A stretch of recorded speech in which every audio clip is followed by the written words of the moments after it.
You've never seen them, but you know them well.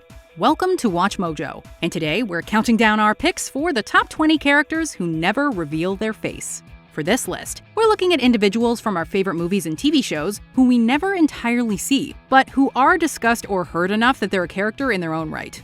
A spoiler alert is now in effect. Number 20. Man, Bambi.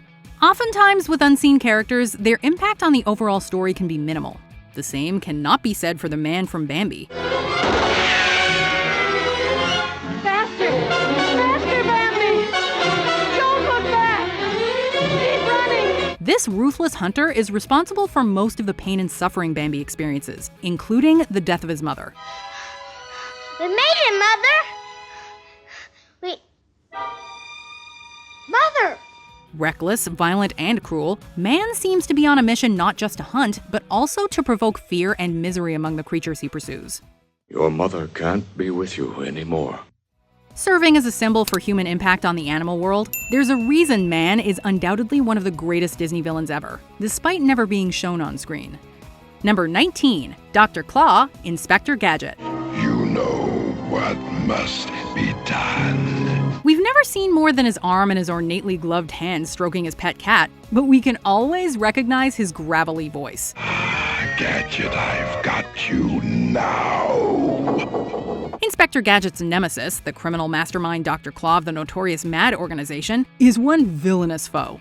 Sitting in his signature chair, observing his evil plans take shape on a series of screens, Dr. Claw is so nefarious, we just might be better off without seeing the face of such animated evil. Next time, I'll take care of you myself. Number 18. DJ, The Warriors. Working with the Riffs, this anonymous radio DJ puts out a hit on the Warriors as they race back to their turf on Coney Island. I've been asked to relay a request from the Gramercy Riffs. To get her listeners in the Rumble mood, she follows up her broadcasts with ironic songs like Nowhere to Run. Her foxy voice and slick showmanship are more than enough to influence any bopper to hunt down and destroy the Warriors. In this action thriller, the audience never sees much more than the DJ's red, seductive lips. Whoever you are, DJ, please come out to play. Be looking good, Warriors. All the way back to Coney. You hear me, babies? Good. Real good. Adios. Number 17. Godot, Waiting for Godot. Let's wait and see what he says. Who? Godot. Ah, yes. While the stage version of Waiting for Godot might be more well-known, this film adaptation still contains one of the most significant unseen characters of any entertainment medium. The movie consists of two tramps waiting for a man named Godot. As you might have guessed, Godot is a total no-show. Over the years, Godot's identity has sparked a number of theories, the most popular being that he's God. Made in God's image. Well, you see... Who's Godot? Godot? You took me for Godot. Oh, no, sir, not for an instant, sir. Who is he? Oh, he's a kind of acquaintance. If you want a clear-cut explanation, however, you will likely be waiting an eternity with ultimately no closure, much like our main characters. But it's not Godot. It's not Godot? It's not Godot. Who is it? It's Pozzo. Here, help me up. He can't get up. Let's go. We can't. Why not? We're waiting for Godot. Number 16. Harvey. If a child told you his best friend was a 6-foot, 3.5-inch tall rabbit, you'd find it cute. But if a middle-aged man told you this, you'd probably run away in terror. Charming place, isn't it, Harvey? Name's Henry. It's Henry, Harvey. Oh, just plain Henry. Throughout much of this film, everyone, including the audience, believes Elwood P. Dowd is a loony who's imagining a giant rabbit named Harvey. Every once in a while, I see this big white rabbit myself. Elwood is so passionate and sincere in his belief of this invisible puka, though, we actually start to believe in him too. But Harvey's not only a puka, he's also my best friend. In the end, we are finally given confirmation that Harvey is all too real. Number 15. Lemony Snicket. Lemony Snicket's a series of unfortunate events. My name is Lemony Snicket, and it is my sad duty to document this tale. This mysterious author has the misfortune of chronicling the lives of the Baudelaire children. Lemony Snicket strongly advises the audience to go watch a sunnier movie and let him carry this gloomy burden on his own. If you wish to see a film about a happy little elf, I'm sure there is still plenty of seating in theatre number 2. As bleak as the story is, Snicket's narration does incorporate some much-needed humor and wit. As for Snicket's background and connection to the Baudelaires, that's never revealed since a series of unfortunate events failed to become a film franchise. If you really want answers, though, you can always go read the books. But this story is not about such people. This story is about the Baudelaires. Number 14, Diane, Twin Peaks. FBI agent Dale Cooper is very thorough. Not only does he record case notes on a microcassette recorder, he also addresses them to someone specific named Diane. I got so goofy last night, Diane, lying here wondering whether I was going to live or die. An assistant? Secretary? His sister? Who knows? She's referenced in almost every episode. But not only has she not been seen, she hasn't even been described or identified. Diane, it's 11:05 p.m. I'm in my room at the Great Northern Hotel. There's not a star in the sky tonight. Some theorize that the mysterious Diane is a figment of his imagination, a coping mechanism he developed to deal with his girlfriend's murder. Whoever Diane is, she bears Dale's burdens. This is me, Dale, room 315 at the Great Northern Hotel, signing off. Number 13, All Adults, the Peanuts franchise. Miss Othmar, I volunteer to be first. Charlie Brown and friends seem to live in a world without supervision because the adults in the Peanuts universe were seen in neither the TV specials nor the comic strips on which they were based. What? You mean it? Technically, they weren't heard either, as their voices were nothing more than the sounds of a muted trombone. Turns out series creator Charles Schultz just had no interest in grown-ups. Yes, ma'am? You want me to pound the erasers? Yes, Miss Othmar. I'd be glad to. Their borderline absence meant the series stayed focused on the kids' outlook, much like the Muppet Babies' legs-only nanny did for that show years later. Number 12, Death, Final Destination. It's all part of death's sadistic design, leading to the grave. The Final Destination films show no restraint whatsoever when it comes to killing teenagers in over-the-top fashion. The one aspect of these movies that does maintain some ominous subtlety, however, is the notion of death. You know, I've never dealt with death before. This could all be in our head. It just feels like it's all around us. Most people think of death as a dark angel or grim reaper. In Final Destination, death is more of an unseen, unstoppable force that just keeps pursuing its victims. For whatever reason, I saw death's plan that we cheated in. It doesn't matter how careful you are. When all is said and done, death will claim your life, be it through decapitation, bathroom accidents, or speeding buses. They're dying the order they would have died. That's death's design. Miss Luton's next. Number 11, Wilson W. Wilson Jr., Home Improvement. Hey, Wilson. Hi, Tim. As a running gag on this sitcom, Wilson, the Taylor family's sage advice-dispensing neighbor who seems to know just about everything, would always have his face obscured by props. The reason you're having problems with your wife is because you don't know who you are as a man. I don't have a problem in that area, Wilson. More often than not, however, he'd be hidden below the nose by their dividing wooden yard fence. Believe it or not, this was actually a tough role to cast. The first actor who took the part turned it down when he found out his face would never be shown. But he missed out on the chance to be one of TV's favorite neighbors. Well, what you're describing, Tim, is what Aristotle would call a catharsis. Catharsis? Oh, how do you spell that? Number 10, George Steinbrenner, Seinfeld. You wanted to see me, Mr. Steinbrenner? Yes, George, please, come in, come in. We could have gone with Kramer's unseen friends Bob Sacamano and Lomez, or Jerry's cousin Jeffrey, but we can't help but place George Costanza's one-time boss, New York Yankees owner George Steinbrenner, in this spot. Hire this man.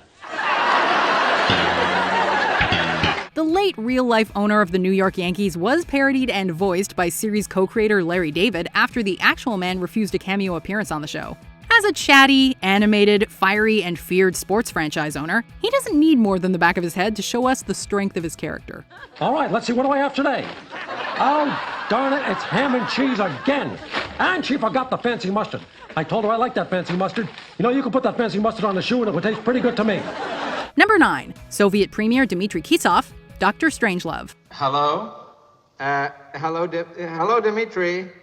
After something goes incredibly wrong with the bomb, the bumbling United States president must call the premier of the Soviet Union with some bad news.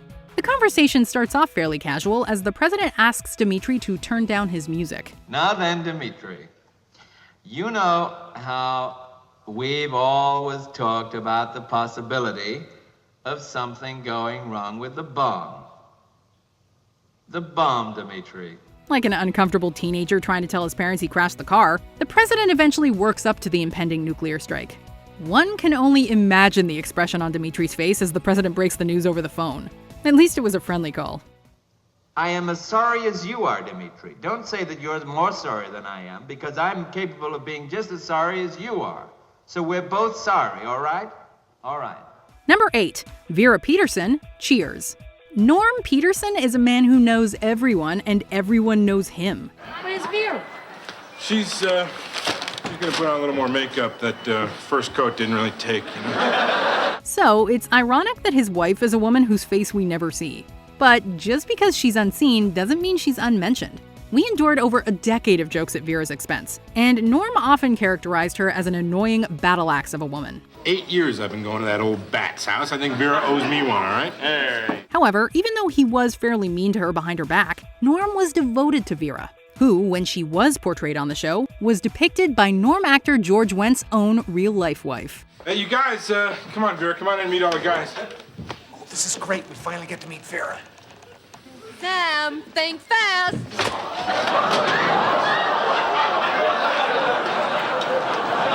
Everybody, this is Vera. Number 7. Charlie Townsend, Charlie's Angels. Good morning, Angels. Good morning, Charlie. Reprising his voiceover role from the 70s TV series, John Forsythe's Charlie assigns dangerous missions to his 3 beautiful agents via speaker box. Although the plot of Charlie's Angels might be nonsensical, there's one thing that keeps you watching in suspense: the hope that we'll see Charlie's friggin' face already.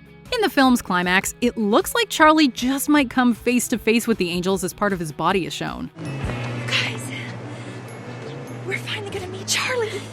This reclusive millionaire continues to be a tease, however, slipping out just in time. Thus, the mystery continues. Is there any chance that you would be joining us, Charlie? I'd love to, Angels. But I have some precious treasures to watch over. Number 6. Vern, Ernest Saves Christmas. Whenever Ernest comes to visit Vern, everything shifts to the long-suffering neighbor's point of view. I thought you said this Vern was a friend of yours. Oh, Vern's just like that. He'll do anything for a laugh. Vern never says a word, in a hurry to get Ernest back out the door as quickly as possible.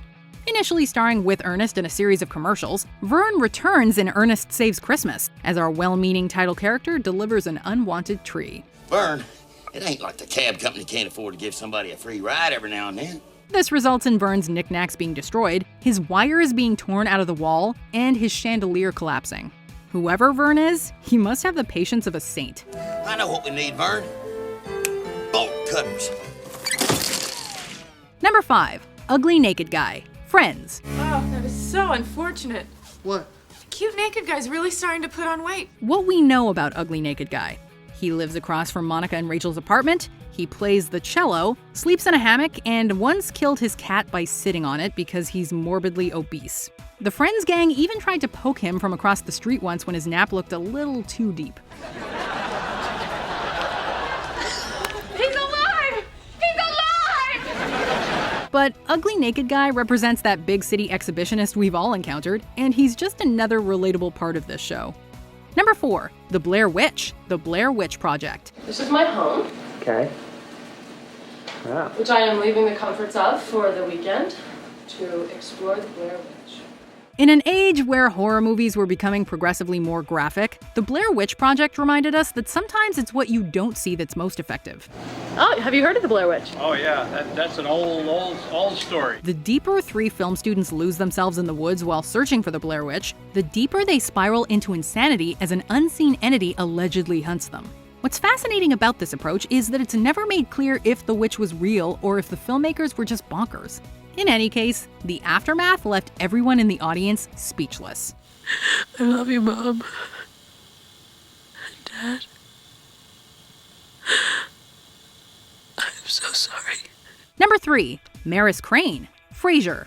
For an unvoiced, uncast, unseen character, Niles Crane's wife sure gets a lot of airtime and plot lines. Well, this offends him, so he starts pulling up Maris's prized camellias by the handful. As described by the characters we do see, she is spoiled, rich, neurotic, anorexic, and cold-hearted.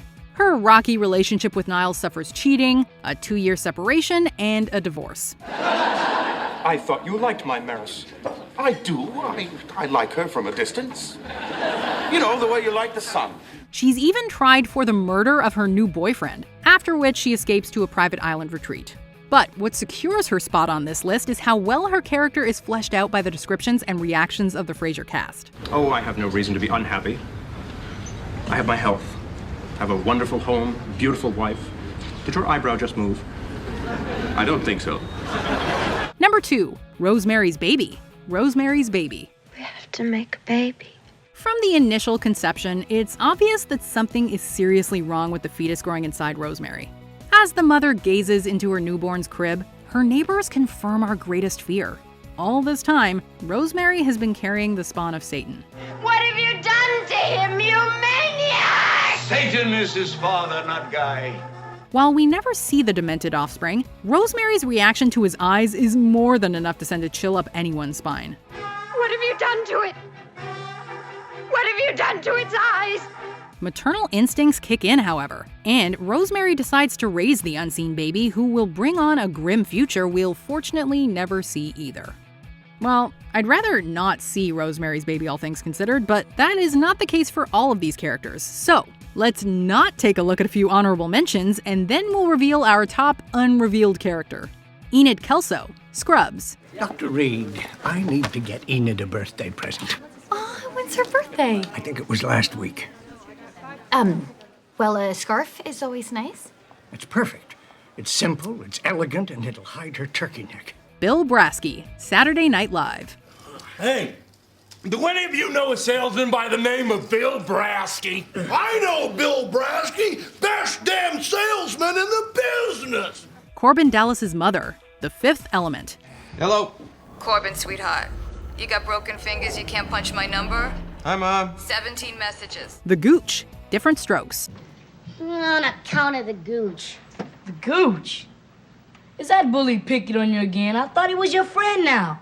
Well, he has a funny way of making friends. He punches you until you like him. The Man, Undercover Brother. And as the millennium drew to a close, disaster struck. These seemingly random events were in fact orchestrated by the Man, a villain obsessed with turning back the clock on race relations. Before we continue, be sure to subscribe to our channel and ring the bell to get notified about our latest videos. You have the option to be notified for occasional videos or all of them. If you're on your phone, make sure you go into your settings and switch on notifications. Number 1, Mrs. Debbie Wallowitz, The Big Bang Theory. Though she's often heard and her personality is larger than life, Howard's mother remains hidden from audiences. Howard, it's the phone! I know it's the phone, Ma. I hear the phone! Well, who's calling at this ungodly hour? Characterized as an overweight, mustachioed Jewish stereotype, her voice is that of a character too loud and obnoxious to bear much screen time. Howard, I found my girdle. It was in the dryer. Great, Ma! I think it shrunk. I'm spilling out like the Pillsbury Doughboy here. And with that mental picture, I think we're done for the evening. Mrs. Wollowitz's physical identity is such a mysterious part of the series that the studio audience actually gasped aloud when they caught a glimpse of her figure from the neck down in a season 6 episode. But we'll be honest, when Howard got the call that his mother had passed away, we weren't just sad that we'd never get to see Mrs. Wollowitz's face. We were sad to say goodbye to such a memorable character. Ma took a nap. She never woke up. Do you agree with our picks? Check out this other recent clip from WatchMojo, and be sure to subscribe and ring the bell to be notified about our latest videos.